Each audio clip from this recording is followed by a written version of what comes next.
আজ বানাবো চিকেন 65। তো তার জন্য আমার লাগবে কিছু পরিমাণে চিকেন। তো চলো ভিডিওটা স্টার্ট করা যাক। প্রথমেই আমি একটা পাত্র নিয়ে নিয়েছি, তার মধ্যে যে বোনলেস কিছু চিকেনের টুকরো নিয়ে নিয়েছি, এটা আমার 500 গ্রামের মতো আছে।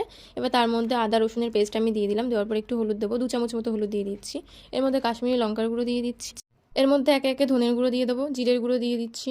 দেওয়ার পর আমি একটু গরম মশলা দিয়ে দেবো, তারপরে কিছু পরিমাণে আমি দই দেবো 1 চামচ মতো। এর মধ্যে 1 চামচ মতো আমি চালের গুঁড়ো দিয়ে দিচ্ছি, এর মধ্যে কিছুটা কর্নফ্লাওয়ার অ্যাড করব। তারপরে 2 চামচ মতো আমি এর মধ্যে নুন অ্যাড করছি।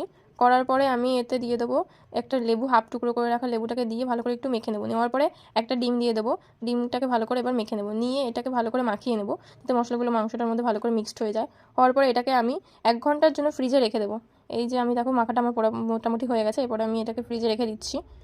এরপরে এগুলোকে ভেজে নেব। আমি এর মধ্যে আগে থেকেই কিছুটা ভেজে নিয়েছিলাম, নিয়ে শিল্পাকে দিয়ে দিয়েছিলাম খেতে, না হলে ও আমাকে ভিডিওটা করতে দেবে না, তো তাই জন্য আমি ওকে দিয়ে দিয়েছি।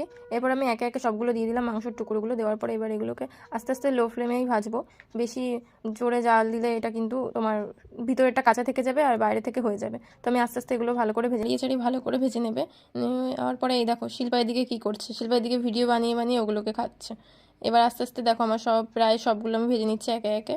আমার কিছুটা হয়ে গেছে, আবার কিছুটা দিয়ে আমি পুরোটা ভেজে নিলাম। নেওয়ার পরে এবার এগুলোকে তুলে দিয়ে এর মধ্যে পেঁয়াজ দিয়ে দেবো। দেওয়ার পরে এই যে পেঁয়াজটাকে আমি কিছুটা নাড়িয়ে চাড়িয়ে ভেজে নিচ্ছি। নেওয়ার পরে এর মধ্যে 2 চামচ আমি তেল দিয়ে দিচ্ছি, যেহেতু আমি তেলটা একটু কম দিয়েছিলাম তখন, এখন একটু আর তেল দিয়ে দিচ্ছি। দেওয়ার পরে এর মধ্যে দেখো আমি একটা পেস্ট বানিয়ে নিয়েছি, তার মধ্যে রয়েছে টমেটো, শুকনো লঙ্কা, আদা, রসুন আর কিছুটা পেঁয়াজের পেস্টও রয়েছে। দেওয়ার পরে এটাকে ভালো করে নাড়িয়ে চাড়িয়ে নিয়ে চিকেনগুলো আমি সব দিয়ে দিচ্ছি। দেওয়ার পরে ভেজে রাখা চিকেনগুলোকে ভালো করে মিক্সড করে নিলেই রেডি চিকেন 65। যদি ভিডিওটা তোমাদের ভালো লেগে থাকে লাইক, কমেন্ট, শেয়ার, সাবস্ক্রাইব অবশ্যই করবে। দেখা হচ্ছে নেক্সট কোনো ভিডিওতে।